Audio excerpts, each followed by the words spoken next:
সুপ্রিয় দর্শক, আসসালামু আলাইকুম।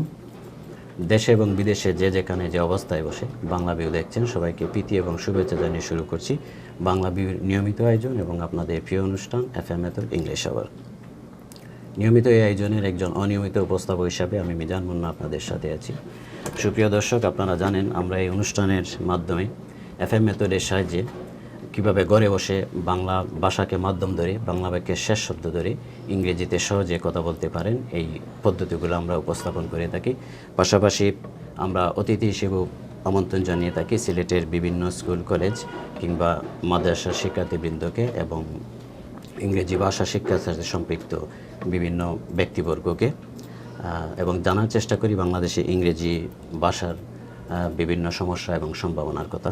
আজকে আমরা স্টুডিওতে আমন্ত্রণ জানিয়েছি তারেক আহমদকে। তিনি 2019 সালে গোড়াডম্বর হাফিজিয়া দাখিল মাদ্রাসা সুনামগঞ্জ থেকে দাখিল পাশ করেছেন। বর্তমানে তিনি জালালিয়া সিনিয়র ফাজিল মাদ্রাসা সিলেটে আলিম প্রথম বর্ষে অধ্যয়নরত আছেন। পাশাপাশি তিনি ইংরেজি ভাষা শিখছেন ইংরেজি ভাষা শিক্ষা প্রতিষ্ঠান FM মেথড সিলেট ক্যাম্পাসে।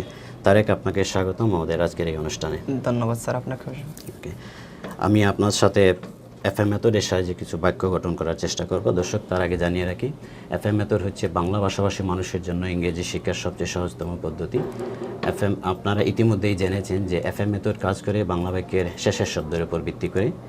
বাংলা ভাষা এই FM মেথডের গবেষণায় বাংলা ভাষার শেষ শব্দ ধরে বাংলা ভাষাকে 3টি শ্রেণীতে বিভক্ত করা যায়। সেটা হচ্ছে ভার্ব, নন ভার্ব এবং হয়যুক্ত ভার্ব।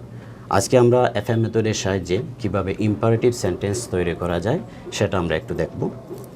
ইম্পারেটিভ সেন্টেন্স আপনারা জানেন, সেটা হচ্ছে আদেশ, নিষেধ, উপদেশ, অনুরোধ, প্রস্তাবনা কিংবা অনুমতি, সেটা বোঝায়। দর্শক, আপনারা দেখতে পাচ্ছেন দুইটা মডেল, সেটা হচ্ছে আই ডু এবং আই ডোন্ট ডু। আপনারা স্ক্রিনে দেখতে পাচ্ছেন। দর্শক মণ্ডলী, আপনারা স্ক্রিনে দেখতে পাচ্ছেন আই ডু এবং আই ডোন্ট ডু দুইটা মডেল, যে মডেলগুলোর সাহায্যে আমরা ইতিপূর্বে অনেক লম্বা লম্বা বাক্য তৈরি করেছি। আমরা আজকে এই মডেলগুলোর সাহায্যে কীভাবে ইম্পারেটিভ সেন্টেন্স তৈরি করা যায় সেটা একটু দেখব। দর্শক, আপনারা জানেন যে FM মেথড বাংলা বাক্যের শেষের শব্দের উপর ভিত্তি করে কাজ করে।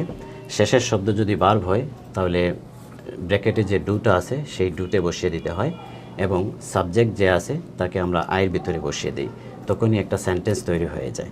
ইম্পারেটিভ সেন্টেন্সে আপনারা জানেন যে এখানে যাকে আদেশ করা হয় বা যাকে উপদেশ করা হয় বা যাকে নিষেধ করা হয় সে সব সময় সেকেন্ড পারসন থাকে, সেটা তুমি হোক বা তোমরাই হোক, অর্থাৎ সিঙ্গুলার হোক কিংবা প্লুরালি হোক। সুতরাং ইম্পারেটিভ সেন্টেন্সে কখনোই সাবজেক্টের জায়গায় সাবজেক্ট বসে না, ইউটা বসে না, কখনো কখনো সেটা ব্যতিক্রম হতে পারে। শুধু ব্র্যাকেটে যে ডুটা আছে সেই ডুর ভিতরে ভার্বটা বসিয়ে দিলেই ইম্পারেটিভ সেন্টেন্স, অর্থাৎ আদেশ কিংবা উপদেশ কিংবা নিষেধ, সেটা তৈরি হয়ে যায়। আমরা একটা বাক্য নিলাম, এখন ঘুমোতে যাও। আপনারা জানেন সেটা একটা ইম্পারেটিভ সেন্টেন্স, অর্থাৎ একটা আদেশ বোঝানো হয়েছে। এই বাক্যের শেষ শব্দটা কি তারেক? যাওয়া। যাওয়া। যাওয়া সেটা ভার্ব নাকি নন ভার্ব? ভার্ব। ভার্ব। তাহলে FM মেথডের সূত্র অনুযায়ী বা FM মেথডের ফর্মুলা অনুযায়ী এই যাওয়াটা কোথায় বসবে?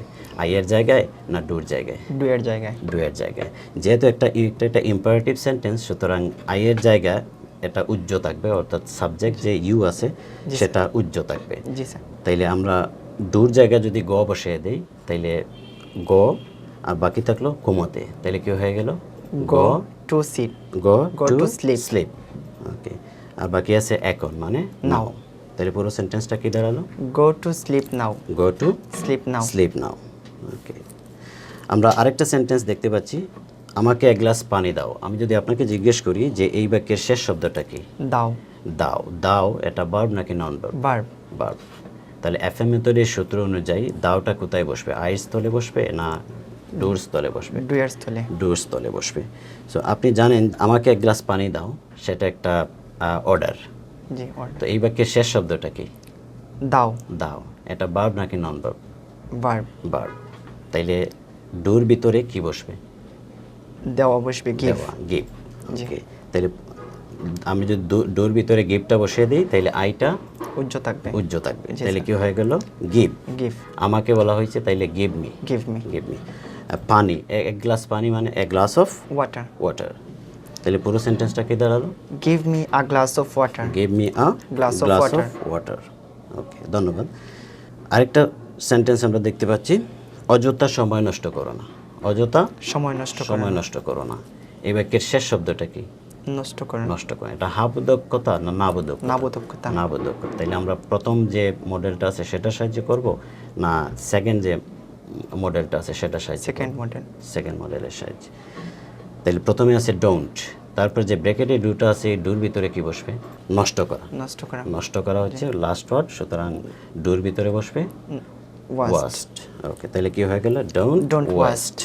Don't Don't waste. বাকি আছে সময়। সময়। তাহলে কি হয়ে গেল? টাইম। Time. তাহলে don't waste time. Time. Okay, অযথা ফর ফর নাথিং। নাথিং। তাহলে পুরো সেন্টেন্সটা কি দাঁড়ালো? Don't waste don't time waste for nothing. Time for Nothing. Nothing. ধন্যবাদ তারেক আমাদের সময় দেওয়ার জন্য। ধন্যবাদ স্যার আপনাকেও। ধন্যবাদ। সুপ্রিয় দর্শক, আমরা কথা বলছিলাম আমাদের অতিথি তারেকের সাথে এবং কিভাবে ইম্পারেটিভ সেন্টেন্স অর্থাৎ আদেশ, নিষেধ বা উপদেশ এই জাতীয় বাক্যগুলো তৈরি করা যায় সেটা আমরা একটু দেখলাম। আমরা অনুষ্ঠানের একদম শেষ পর্যায়ে চলে এসেছি। আমাদের অতিথি তারেককে জিজ্ঞেস করবো, আপনার কি কিছু বলার আছে তারেক? হ্যাঁ, অবশ্যই। আমি এফএম ইনস্টিটিউটে ভর্তি হয়েছি আসলে অনেক স্বপ্ন নিয়ে ইংরেজি শিখতে পারি, যেন আমি এক সময় ভালো একটা ইংলিশ স্পিকার হতে পারি এই আশা ব্যক্ত করছি। পাশাপাশি আপনাদেরকে আমি সাজেস্ট করছি, দেখুন আপনারা বাংলাতে কথা বলে কেবলমাত্র বাংলাদেশেই চলতে পারবেন। যখন এব্রুডের কোনো কান্ট্রিতে যাবেন তখন বাংলা বললে ওই দেশের সিটিজেন্স বুঝবে না, ইভেন আপনি ওই দেশের স্পেসিফিক ল্যাঙ্গুয়েজে কথাও বলতে পারবেন না। দিস মোমেন্ট আপনাকে চলতে হলে অবশ্যই ইংরেজি জানতে হবে। সুতরাং ইংরেজি জানার জন্য মানহীন জায়গা চুজ করে সময়, শ্রম, অর্থ নষ্ট করার চেয়ে আপনাকে আমি সাজেস্ট করছি আপনি এফএম ইনস্টিটিউটে ভর্তি হন। এফএম মেথড আপনাকে আশ্বস্ত করতে চায় এখানে ইংরেজি শিক্ষা নিতে যেয়ে আপনি ঠকবেন না। পরিশেষে আমি ধন্যবাদ জানাই আমার হুজুরকে, সাদিক সিরাজি হুজুরকে, যার মাধ্যমে আমি এফএম ইনস্টিটিউটে আসতে পেরেছি। আরও ধন্যবাদ জানাই advocate Khaled Chowdhury sir, ITM Azharul Islam sir, Mizan Munna sir সহ সকল স্যারদেরকে। জাযাকুমুল্লাহ। দর্শক, আমরা অনুষ্ঠানের শেষ পর্যায়ে চলে এসেছি। দেখা হবে আগামী পর্বে অন্য কোনো লেসন নিয়ে, অন্য কোনো অতিথিকে সাথে নিয়ে। ততক্ষণ পর্যন্ত ভালো থাকুন। খুদা হাফেজ।